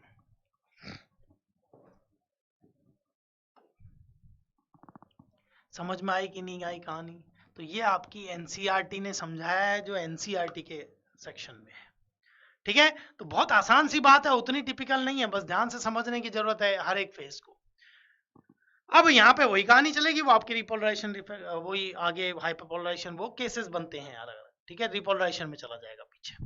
तो ये छोटी सी स्मॉल सी कहानी है, इसी को हम देख रहे हैं। अब आपको जो ग्राफ मैंने समझाया था टुकड़ों में, आपका डिपोलराइजेशन का अलग, रिपोलराइजेशन का वो सॉरी रेस्टिंग स्टेट का अलग, रिपोलराइजेशन का अलग, उसी ग्राफ को अब हम कंटिन्यू करते हैं। आइए उसको एक साथ देखते हैं, उस ग्राफ में हो क्या रहा है। आइए देखें, इस कंडीशन में आपको ये ग्राफ पूरा यही तो दिखाया था टुकड़ों में वहां पे। अब ये ग्राफ में हो क्या रहा है, देखो सबसे पहले तो आपका ये वाला जो लेवल है, ये क्या है, आपका -70 मिलीवोल्ट, जो रेस्टिंग स्टेट की बात हो रही है। तो ये कहानी किसके लिए है, ये कहानी रेस्टिंग मेम्ब्रेन पोटेंशियल के लिए है। RMP वाला वैल्यू है ये -70 मिलीवोल्ट। अब होता क्या है इस -70 मिलीवोल्ट में, सुनो, इस कंडीशन में आपको, जब इसमें एक और चीज हमने ऐड की है यहाँ पे, ये क्या है, सब थ्रेशोल्ड स्टिमुलस। आपको मैंने क्या बोला था, मैंने पीछे बात करी थी कि अगर नाव को सब थ्रेशोल्ड वैल्यू से कम का स्टिमुलस दिया जाएगा, तो वो क्या होगी, एक्साइटेड स्टेट में नहीं जाएगी। देखो ये जब ग्रेडेड पोटेंशियल इसको दिया गया है, तो ये क्या होगा, ये नहीं जा रहा ऊपर, ये एक्साइटेड स्टेट में नहीं जा रहा, कर्व नहीं है आगे। लेकिन जब इसको एक पीक वैल्यू मिल जाएगी इसकी थ्रेशोल्ड स्टिमुलस जब इसको मिल गया, मतलब कितना, +10 मिलीवोल्ट के ऑन एंड अराउंड, ठीक है, इसी के आसपास का, जब उसको threshold peak value, minimum peak value मिल गई है उसको एक्साइट करने वाली, तो क्या हो गया, तुरंत नर्व किस में चली गई, आपके एक्साइटेड स्टेट में चली। समझ में आई बात। अभी जो माइनस की वैल्यू थी, अब ये स्टिमुलस मिलते ही क्या होगा आपको पता है, यहां क्या स्टार्ट हो जाएगा, आपके increasing number of voltage gated Na+ channels open, क्योंकि आप क्या होगा, स्टिमुलस मिलते ही Na+ आपके कहां जाने लगेंगे, अंदर जाने लगेंगे, और Na+ अंदर जाएंगे तो आपका क्या हो जाएगा, ये डीपोलराइजेशन फेज की तरफ बढ़ने लगेगा। डीपोलराइजेशन इन द सेंस आपकी जो नेगेटिव वैल्यू थी अब वो पॉजिटिव की तरफ जाने लगेगी, और एक टाइम ऐसा भी आएगा जब वो कहां पहुंच जाएगी, ये वैल्यू तक पहुंच गई। ये वैल्यू क्या है, ये डीपोलराइज्ड हो गई मेम्ब्रेन। इस वैल्यू पे, जीरो वाली वैल्यू पे क्या हो गई है, आप मेम्ब्रेन को डीपोलराइज्ड बोल सकते हैं, डीपोलराइज्ड मेम्ब्रेन। ऐसा नहीं है, डिपोलराइजेशन तो यहीं स्टार्ट हो गया, जैसे ही Na+ का एंटरिंग अंदर हुआ डिपोलराइजेशन की तरफ भी बढ़ रही है वो, लेकिन आप जीरो पे इसको बोल सकते हैं डीपोलराइज्ड मेम्ब्रेन। जब ये चार्ज इक्वल हो गए हैं उसके बाद भी अगर ये आगे जाएगी तो ये वाली कंडीशन कौन सी हो जाएगी, इसके बाद जो ऊपर जा रहा है ये वाली कंडीशन क्या है, ओवरशूट की कंडीशन, क्योंकि ओवरशूट में क्या हो रहा है, आपके Na+ अभी जीरो आने के बाद भी क्या जा रहे हैं, अंदर जाते जा रहे हैं, ये ओवरशूट की कंडीशन, और एक टाइम पे कहां पहुंच जाएंगे, अपने पीक पे पहुंच जाएंगे। इसी पीक को हम क्या बोल रहे हैं, एक्शन पोटेंशियल बोला है हमने। और ये जो एक्शन पोटेंशियल वाला है टाइप, इसकी वैल्यू कितनी हो जाएगी, +25 टू +35 मिली वोल्ट के ऑन एंड अराउंड। ये देख लीजिए +30 मिली वोल्ट पे पीक बन रही, समझ में आ गई बात। तो ये कहानी कौन सी है, डिपोलराइजेशन का कर्व। अब आपको पता है पॉजिटिव चार्ज रिवर्स हो गए हैं, जो नेगेटिव थी, जो मेम्ब्रेन पोलराइज थी, और उस पोलराइज मेम्ब्रेन में अब क्या हो गया, अब अंदर की तरफ क्या हो गया है, पॉजिटिव चार्ज आ गए हैं, बाहर की तरफ नेगेटिव चार्ज आ गए हैं। लेकिन अब वापस से, अब ये मैक्सिमम कंडक्शन हो चुका है, पीक पे पहुंच चुकी है, तो ये तो ट्रांसफर आगे कर देगी जो भी मैसेज होगा, लेकिन अब ये वाला चैनल क्या होगा, अब यहाँ क्या होगा, यहाँ आपके K+VGC खुल जाएंगे। देखो voltage gated channel K+ open, और ओपन होते ही ये किस में चली जाएगी, आपकी रीपोलराइजेशन स्टेट में। ये क्या हो रहा है, रीपोलराइजेशन स्टेट में, और आपका कर्व कहां जाएगा, वापस नीचे की तरफ जाएगा। और ये K+ का जो रीपोलराइजेशन है, K+ का जो बाहर जाना है, जो K+ VGC की तरह, VGC से पोटेशियम आयन बाहर जा रहे हैं, वो क्या करेंगे, वापस उसको नेगेटिव वैल्यू की तरफ लेके आएंगे, और फिर से क्या डेवलप करेंगे, आपके RMP को सेट करेंगे। समझ में आ गया, रीस्टोर कर देंगे कैसे। अब वो कंडीशन मैं आपको बता रहा हूं कि यहाँ पे ये क्या हुआ, ये रीस्टोर, अभी K+ जो बाहर जा रहे हैं उस वजह से अंदर वापस क्या हो रहा है, नेगेटिव चार्ज डेवलप हो रहा है, तो नेगेटिव चार्ज एक टाइम ऐसा भी आ जाएगा, -70 मिली वोल्ट तक पहुंच जाएगा, वही क्या होगी आपकी आई RMP वाली स्टेज। लेकिन आपको पता है जैसा कि K+ चैनल जो है वो स्टार्टिंग, उनकी ओपनिंग और क्लोजिंग दोनों स्लो होती हैं, इसीलिए कभी कभी ऐसा भी देखने को मिलता है कि K+ आयन अगर और एंटर हो गए अंदर, और मतलब K+ आयन और बाहर की तरफ निकलते ही चले गए, तो क्या होगा, अंदर की तरफ और नेगेटिव चार्ज डेवलप हो जाएगा, तो और भी ज्यादा पोलराइज्ड हो जाएगी मेम्ब्रेन। तो कंडीशन क्या आ जाएगी, ये वाली कंडीशन -80 टू -90 मिली वोल्ट की कंडीशन आ जाएगी, और ये क्या है, आपकी हाइपर पोलराइजेशन की कंडीशन है। समझ में आ गई बात। ये आपकी चौथी फेज हाइपर पोलराइजेशन की बात। तो ये तो आपकी, ये RMP वाली जो स्टेज थी, ये आपकी नंबर 1 स्टेज थी, ये आपकी नंबर 2 डिपोलराइजेशन, ये आपकी नंबर 3 रिपोलराइजेशन, और नंबर 4 आपकी हाइपर पोलराइजेशन कभी कभी देखने को मिलेगी। उसके अलावा एक और छोटी सी बात मैं यहाँ करना जा रहा हूँ, क्योंकि जो रिपोलराइजेशन होता है, यहाँ से क्या होगा, voltage gated channel K+ channel starts to close, जैसे यहाँ पे Na+ स्टार्ट हुए थे क्लोज होना, पीक तक पहुंचता जा रहा था। इसके बाद अब क्या होगा, ये यहाँ पे क्या हो रहा है, K+ चैनल भी स्टार्ट हो रहे हैं क्लोज आने की, इसी की वजह से वो क्या हो रहा है, यहाँ जाके रुक जा रहा है। अब कंडीशन क्या होगी, सुनो, ये जो रिपोलराइजेशन फेज है, एक्चुअल में मैं इसकी बात कर रहा हूं, नहीं कलर चेंज करते हैं, हम इसको ले लेते हैं। एक तो ये जो रिपोलराइजेशन फेज है, यहां से ये जो RMP एस्टैब्लिश हो रहा है, ठीक है, रीपोलर क्या बताया मैंने, K+ बाहर चला गया वहां तक, ठीक है, लेकिन सोडियम, अब आपको पता है अगर स्टिमुलस चाहिए, वापस से अगर कोई स्टिमुलस आएगा तो नर्व को क्या होगा, नर्व को इंपल्स ट्रांसमिशन के लिए इसको तैयार करना पड़ेगा, और तैयार कैसे करेगी, वो पॉजिटिव बाहर है, वो तो जानती है, वो प्लाज्मा मेम्ब्रेन भी परमेबल है पॉजिटिव आयंस के लिए, लेकिन अब वो क्या चलवाएगी, सोडियम पोटेशियम ATPase पंप चलवाएगी, और क्या करेगी, वापस से RMP को सेट करेगी। उसमें क्या होगा, 3 सोडियम आयन को बाहर भेजा जाएगा, बदले में 2 पोटेशियम आयन को अंदर बुला लिया जाएगा।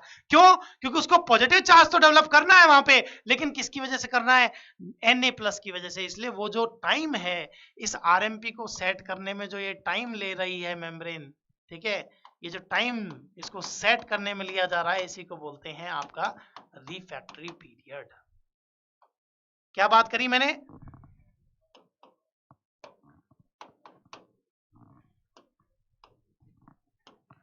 टाइम टेकन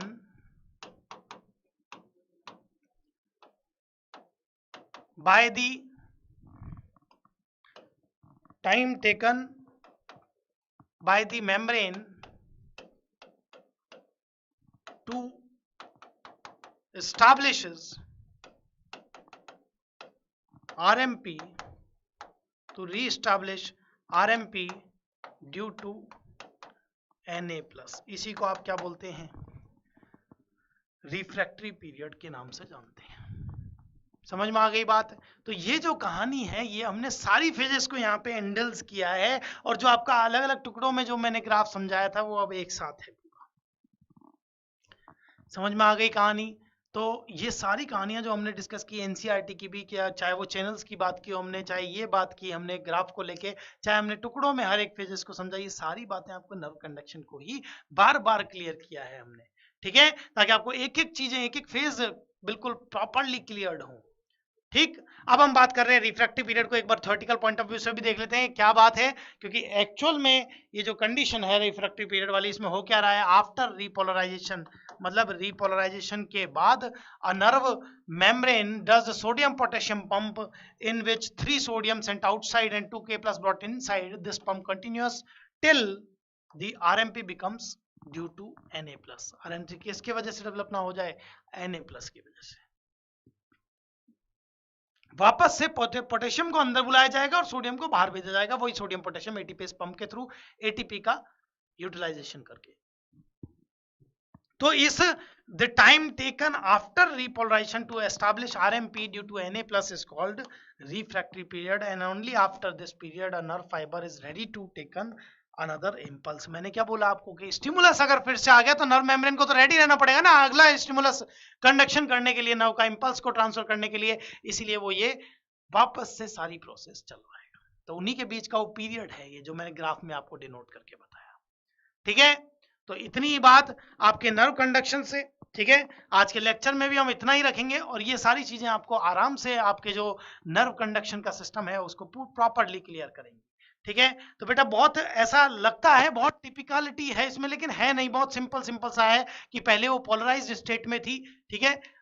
जब वो पोलराइज्ड रेस्टिंग स्टेट में होती है तो वो पोलराइज्ड होती है मेम्ब्रेन, वो उसके नेचर की वजह से, वो आरएमपी की वजह से, और उसके बाद क्या होता है, उसमें स्टिमुलस जैसे ही प्रोवाइड किया जाएगा, उस स्टिमुलस जैसे ही प्रोवाइड होगा वैसे ही वो क्या जाएगी, वो अपनी डीपोलराइजेशन की तरफ बढ़ेगी, ठीक है। डीपोलराइजेशन की तरफ बढ़ेगी, एक्शन पोटेंशियल जनरेट होगा, वो बगल वाले को ट्रांसफर करेगी, ट्रांसमिट करेगी उस नर्व कंडक्शन को, और बदले में पीछे क्या होगा, वापस से रीएस्टैब्लिशमेंट होगा किसका, रीपोलराइजेशन फेज का। पोलराइज्ड मेम्ब्रेन को वापस, अब जो डीपोलराइज हो गई मेम्ब्रेन उसको वापस से रीपोलराइजेशन किया जाएगा आपके K+ आयंस के थ्रू। K+ आयन फिर बाहर निकलने लगेंगे, और कभी कभी कंडीशन ऐसी भी होती है कि K+ और ज्यादा, जरूरत से ज्यादा माइनस RMP को सेट, -70 मिलीवोल्ट से भी ज्यादा अगर वो बाहर जाते गए तो उनकी वैल्यू और पोलराइज हो जाती है, मेम्ब्रेन वैल्यू और नीचे चली जाती है, उसको हम बोलते हैं हाइपरपोलराइजेशन, ठीक है। तो ये 4 स्टेप थे आपके नर्व कंडक्शन में। ये आपको नर्व कंडक्शन कैसे हुआ, इम्पल्स का ट्रांसफर कैसे हुआ, और इम्पल्स का ट्रांसमिशन आगे कैसे हुआ, ओरिजिन कैसे हुआ, और कंडक्शन कैसे हुआ नर्व इम्पल्स का, वो आपको आसानी से समझा, ठीक है। So thank you very much for watching this video. तब तक के लिए नेक्स्ट लेक्चर में फिर मिलेंगे, वहां हम सिनेप्स की बात करेंगे, ठीक है। Different type of electrical synapse, chemical synapse, neurotransmitters, ठीक है। तो उनकी बात नेक्स्ट लेक्चर में स्टार्ट करेंगे। तब तक पॉजिटिव सोच रखें, बढ़िया मेहनत करते रहें और आगे लगा